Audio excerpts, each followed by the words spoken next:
traversée de l'Argentière, l'ABC dans quelques instants.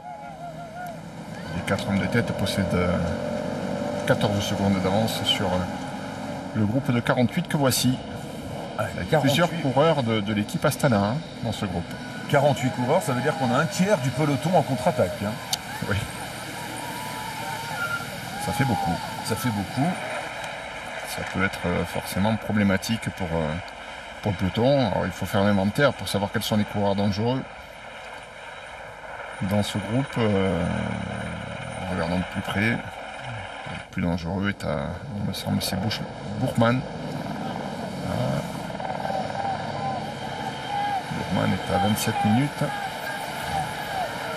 Nous avons entreaperçu la petite église Sainte-Marguerite sur la commune de Saint-Martin-de-Carrière.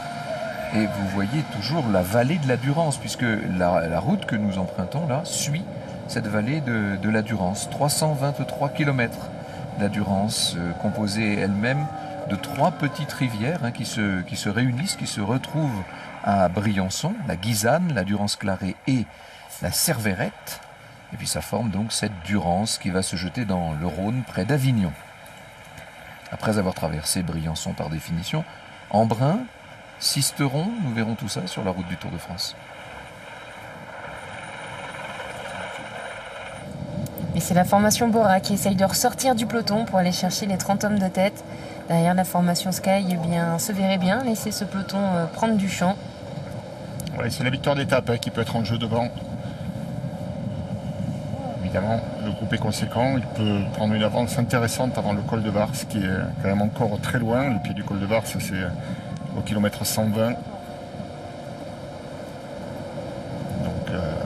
il y a encore évidemment beaucoup de kilomètres à parcourir pour pouvoir creuser un écart suffisamment important et pourquoi pas se mettre à l'abri d'un retour des hommes forts du peloton qui devraient se livrer bataille pour le classement général ensuite. Et la relance des Bora en tête du peloton nous indique que très probablement le rythme n'est pas très élevé. Le Team Sky qui a fait rapidement un inventaire a jugé peut-être qu'elle pouvait laisser filer cette échappée. 4 hommes toujours à l'avant, donc Lilian Calmejane, Thomas De Gendt, Alessandro De Marchi, Elie Gébert. Derrière un groupe de contre-attaque très fourni et le peloton à 46 secondes de la tête de la course.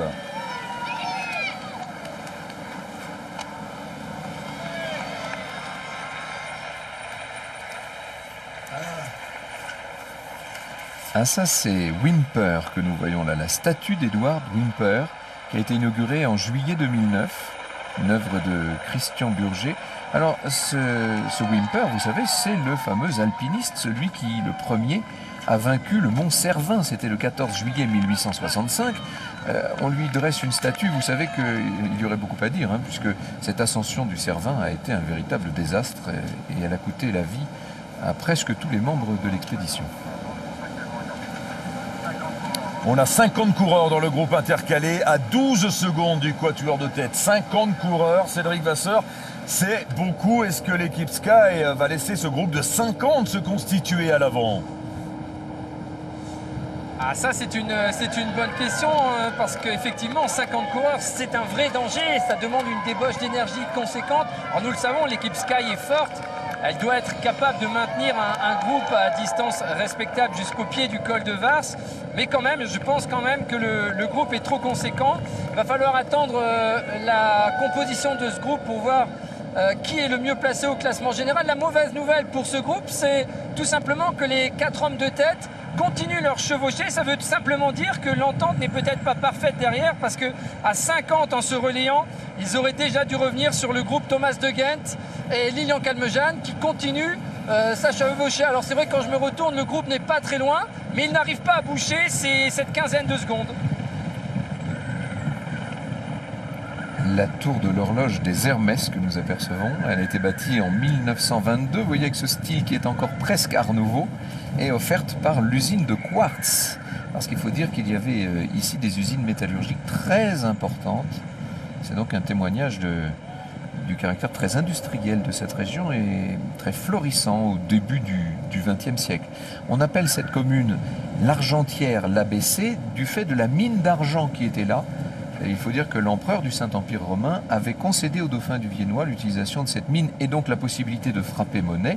Quand je dis mine d'argent, pour être tout à fait précis, c'est du plomb argentifère qu'on trouvait dans cette mine, c'est-à-dire de la galène. La même galène qu'on trouvait dans les postes de radio, vous savez, les postes à galène. Allez, on va retrouver le peloton avec Thierry Adam qui roule. Thierry, il y a la Sky, mais une autre équipe peut-être.